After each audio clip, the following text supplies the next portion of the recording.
ព័ន្ធនឹងការអនុវត្តទោសបានច្រើនហើយច្បាប់ជាពិសេសទៅទៀតគឺ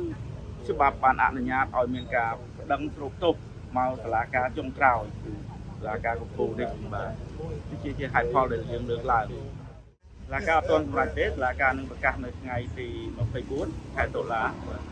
តុលាការអនុញ្ញាតឲ្យគាត់បញ្ជាក់ពីមូលហេតុដែលគាត់ស្នើសុំទោសហើយគាត់បានលើកអំពីវ័យនិងសុខភាពរបស់គាត់បាទក្នុងនាមខ្ញុំជាសហមេធាវីជាមួយលោកមេធាវីឡាវចន្ទធីស្នើសុំតុលាការពិចារណានិងមេត្តាស្រូបទោសឲ្យគាត់ដើម្បីគាត់បានឆាប់អនុវត្តបានចប់គ្រប់នៅដើមឆ្នាំ2026នេះ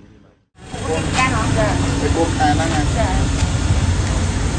ពួកដល់តែគាត់និយាយប្រញាប់ទៅក្នុងចូលដាក់ហ្មងតឡាការអស់លេងគាត់ទៅមានតឡាការមិនដឹងទេថាគាត់ជំងឺបេះដូង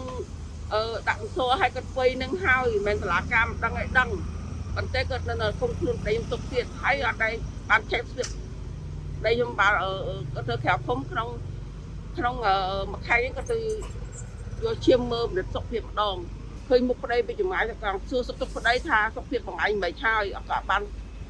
ទៅបន្តគាត់ដែរសូម្បីតាប៉ូលីសចេញពីតុលាការភ្លាមឬគាត់ចូលឡានភ្លាមសូម្បីតែខ្ញុំជាគ្រូសាស្ត្រគាត់ដល់តាមគាត់អត់ទាន់ហ្មងព្រោះចូលឡានហើយនឹងដឹកទៅបាត់ហ្មងអត់បាននិយាយមួយគាត់ថាសុខភាពគាត់យ៉ាងម៉េចអត់បាន